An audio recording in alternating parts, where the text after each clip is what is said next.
Before I start talking, I have to pop this up here on the screen real quick because those of you that have met my dog Zoomer, I had to look at this twice because I was like, where did Kath get a photo of my dog?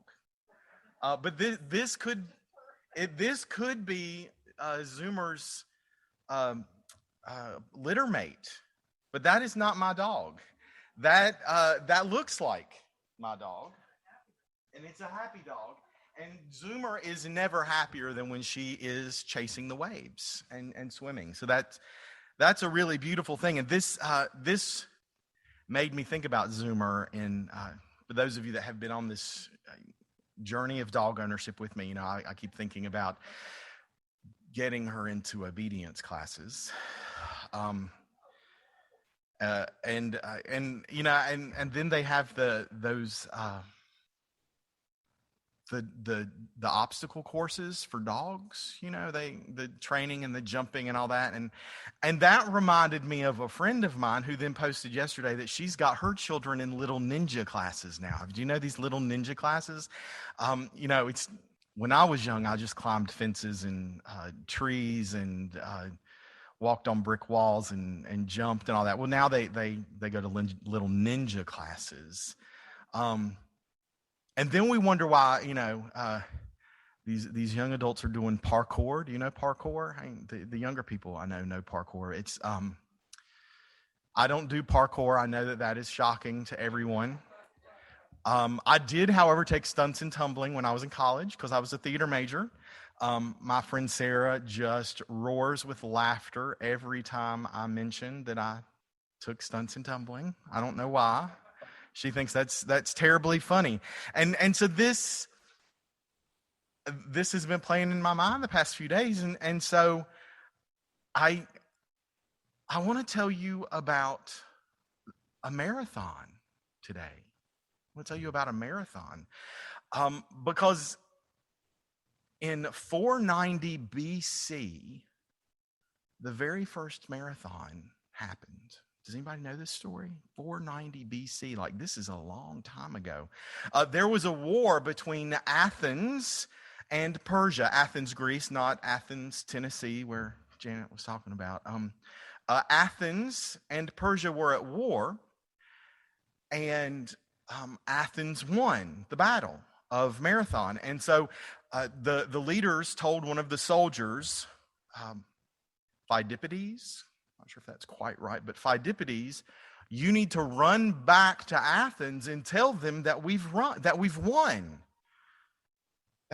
because some of the Persians got away in their ships. And so they by sailing by sea could make it to Athens before the army could get back. So it was important to tell the people that were still in the city that they won. Otherwise, the people that were left in the city were going to burn the city to the ground and kill all of the women and the children because they did not want them to be taken on as slaves.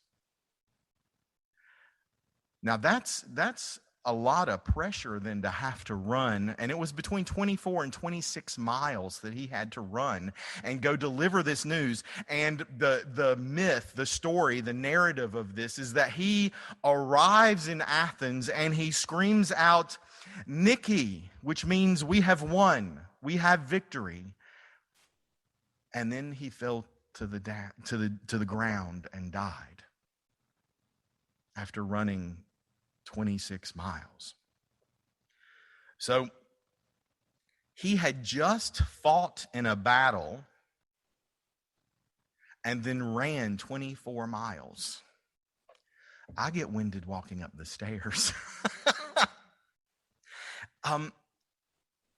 We have this current experience here in our relative world right now that to me is kind of like a parkour marathon, right? All these obstacles are in our way and we have to keep going and we have to keep going. And we experience physical, financial, emotional, and spiritual drain, right? We heard some of what some of the people in our world are experiencing in this relative experience. We have COVID-19 that we are facing again. There are wildfires spreading across Greece and spreading across California and other places in the world. You know, just this week they had outbreaks of cholera and dengue fever in the world, as well as the African swine flu. This week there was a landslide in India. There were flash floods in Mexico, the U.S., and in Turkey. There were earthquakes in Haiti and in the Philippines. And I didn't know this until I did my research last night, but we have 3 erupting volcanoes in Alaska. We got a lot going on that we are, hopping around and jumping over and trying to go back to this idea and say, hey, well, let's just get back to normal. And yet we also have tropical storms and hurricanes and cyclones and tornadoes. And that's what's happening out here in the relative world. And then in our homes, like I had a call this week, and I have a friend who has a cancer diagnosis. I have another friend who is wrestling with grief because of a sudden death in his family. I have another friend who is moving across the state and looking at life and saying, okay, what's next? What is happening now? And any one of these things is enough to take our breath away. Yes? And there's this phenomenon that I am told that runners experience. It's your second wind. You know, you're out there and you are running in the heat, and you hit the wall, is how it's explained to me. You just hit the wall. And everything inside of you, all of your muscles, your lungs, everything inside screams at you to quit.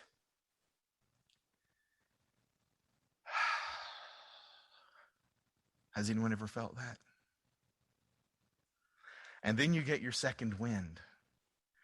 Right? The mystery of a second wind is suddenly we are at top performance with less exertion.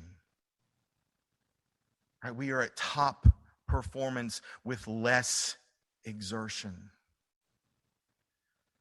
And right now we all need our second wind. And I think we can take a lesson from the choral people. I know that Susie will know this, but when everybody has to hold on to that one note that goes on and on and on and on, we stagger our breathing. So that the people that are listening never hear a break in the note, but the note continues. But we get to take a second breath. We get to have another inhalation, another inspiration that will sustain us. And this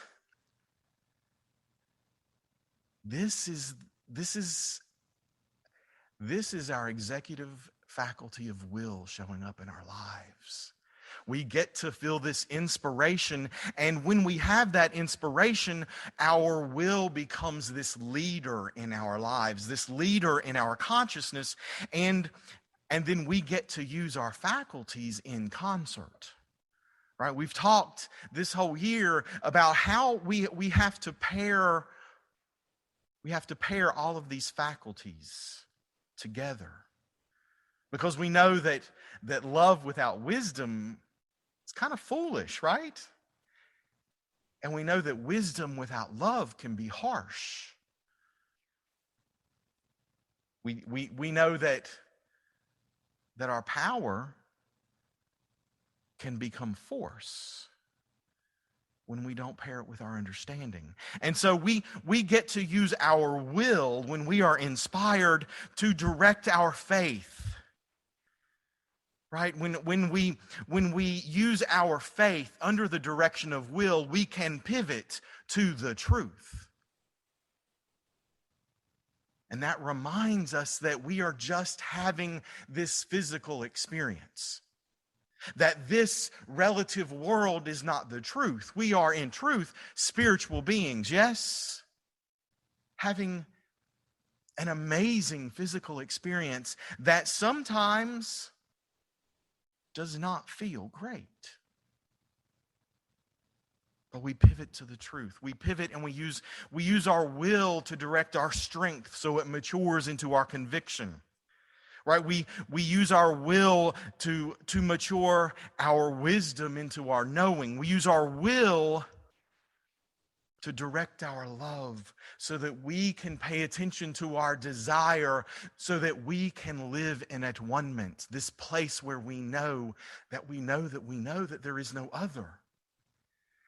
And when we know that there is no other, we behold everyone as the Christ of their being, the Christ that is showing up at the point of them. And we get to do that as the Christ of ourselves. This is who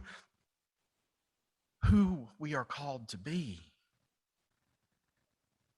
And this will, it is our experience of inspiration, right? The truth is God, good love, wants to know itself fully at the point of view, right? Divine life wants to express as you right now. And yet, in the midst of all the physical, financial, emotional, and spiritual drain and pain, we can be inspired. It is as simple as stopping and taking a breath and claiming victory.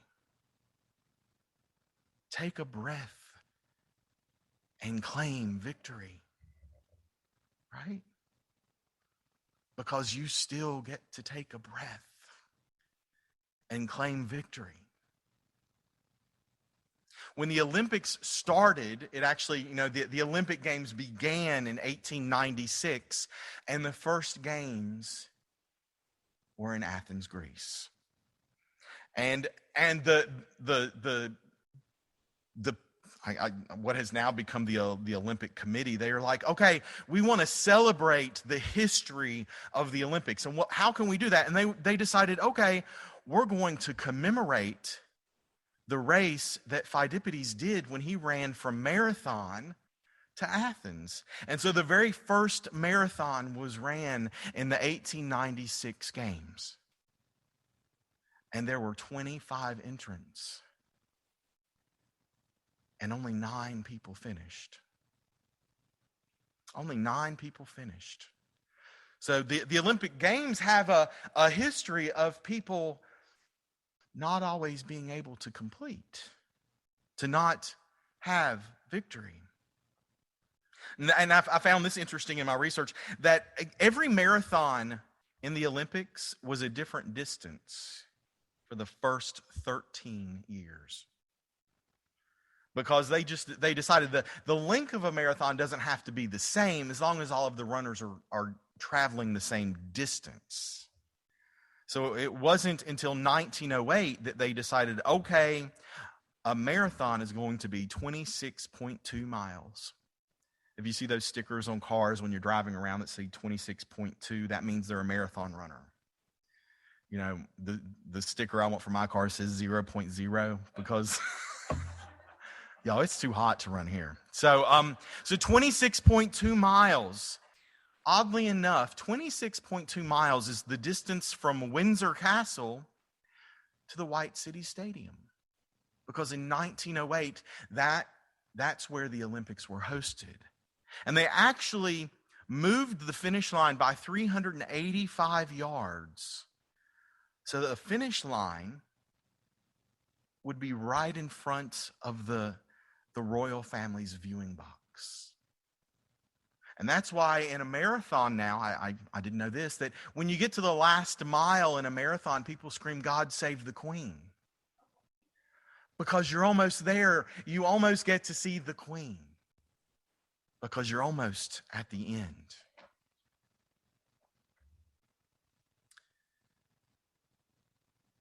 So Years later, in 1968, in Mexico City, they hosted the Olympic Games.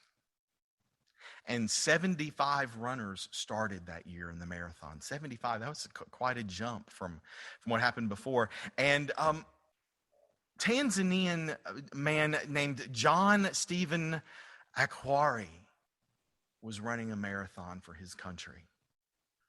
Now, he had not had the privilege or the opportunity to practice the marathon at a higher altitude.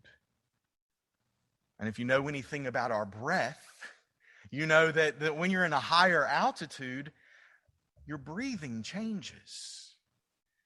So he got to about the halfway point, and this is the point in the race where all of the runners are changing positions, and they're setting a new pace, and they're going to see who's going to lead the field. And he stumbled because he wasn't breathing quite right. And he collided with other runners, and he fell and he dislocated his kneecap, and he injured his shoulder. Now, you won't be surprised to learn that he did not win any medals for that marathon. But he did come in 57th place. 18 other people dropped out of the race that year, but he kept running with a dislocated knee.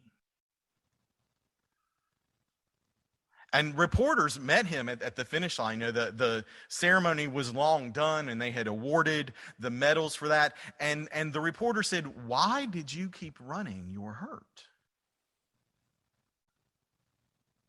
And Akhwari responded with, "My country did not send me 5,000 miles to see me start the race. They sent me 5,000 miles to see me finish the race." We are called to be here now, to be an expression of the Christ. And whatever is going on in your life, I want to invite you to find your inspiration. Take another breath. Now, as I was putting this together, I was also reminded that recently we had an elite gymnast from the United States, Simone Biles. She chose to drop out of competition. Just like those 18 people who ran in the 1968 marathon who dropped out. Both Akhwari and Biles made deliberate decisions by conscious use of their will faculty, based on what their inspiration was. Whatever your heart's desire is God's will for you. We've heard that this month. We've heard that from Reverend Catherine for years. Whatever you are inspired to do, the Christ of you is waiting for that to be done. And as long as you can be inspired, as long as you can draw breath into your lungs in this amazing playground that we call life, this relative world, you've got stuff to do. You've got lots to do, and right use of your will faculty will allow you to expand in consciousness. Yes? See, we have this opportunity to show up with our willingness. And our willingness may say move forward, and it may say step back, and it may say pause and breathe. And that's between you and your experience of this divine creative energy that has called you to be here right now. Right? Because God, good, love, desires your desire. So in spite of anything that's showing up here in the relative world, whatever change or challenge or thing that you are not controlling right now, pivot. Pivot to know that you are a spiritual being. Yes.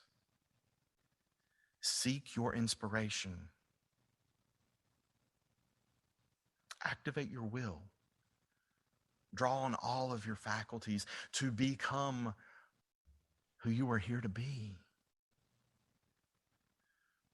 And when that happens, it's easy to make that shift that Dedry sang about in that first song. We choose to stand on holy ground because we know that all the ground is holy. So it is. So let's all take a deep breath, and if it's comfortable, close your eyes, and we're going to move into some silence.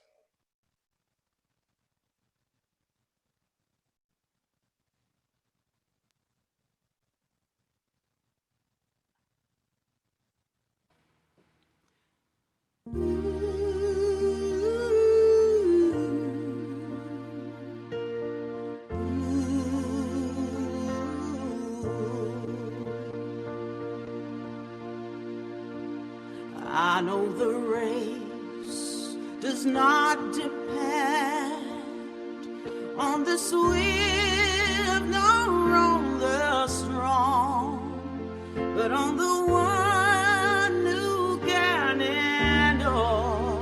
So give me grace to just hold on.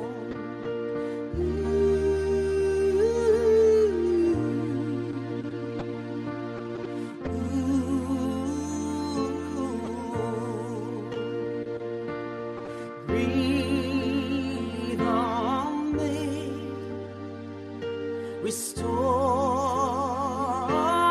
me, revive me, come alive in me when I have done all that I can. God, I need you to hold my hand, though I am tired, I won't give in. Breathe in me, Spirit, a second wind. Though I am tired, I won't give in. Breathe in me, Spirit, a second wind.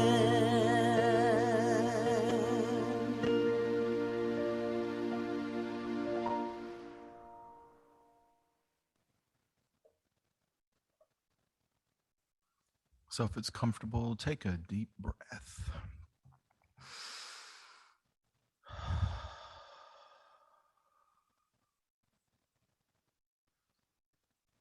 In this moment, I want to invite each person that can hear my voice to breathe into your heart and feel your heart expand. Feel your heart expand.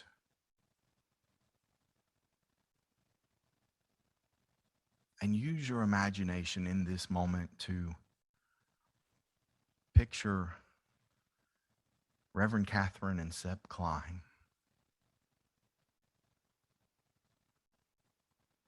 Hold them in an energy of light and of love and of inspiration. And take a deep breath.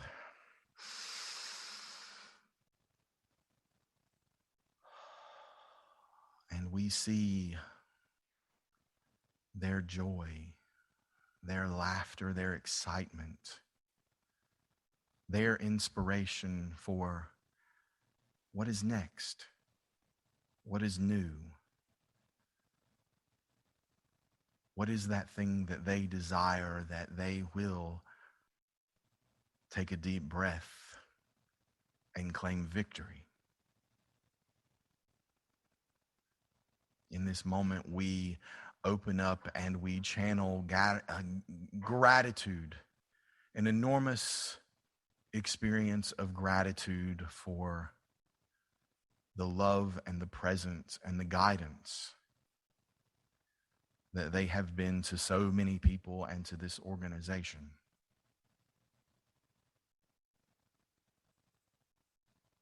We are grateful that they have inspired. We are grateful for the blessed words that have come forth in this ministry.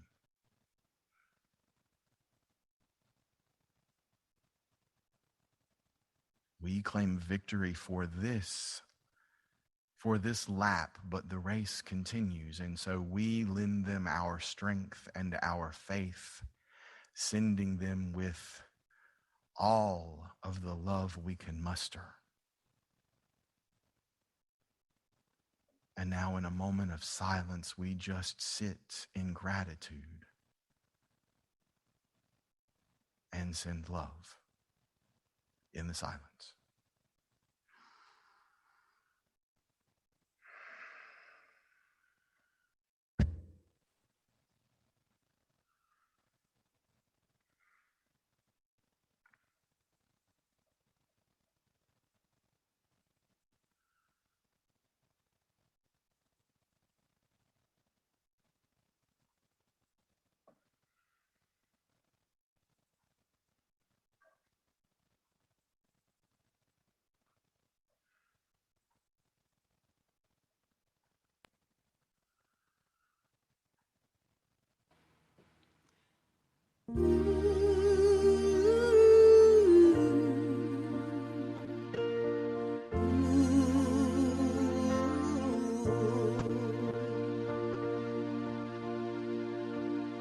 I know the race does not depend on the swift nor on the strong, but on the one who can endure. So give me grace to just hold on.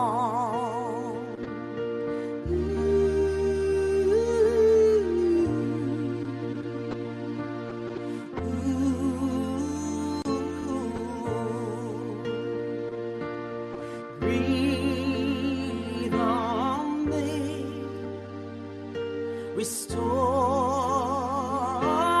me, revive me, come alive in me when I have done all that I can. God, I need you to hold my hand. Though I am tired, I won't give in. Breathe in me, Spirit, a second wind. Though I am tired, I won't give in. Breathe in me, Spirit, a second wind.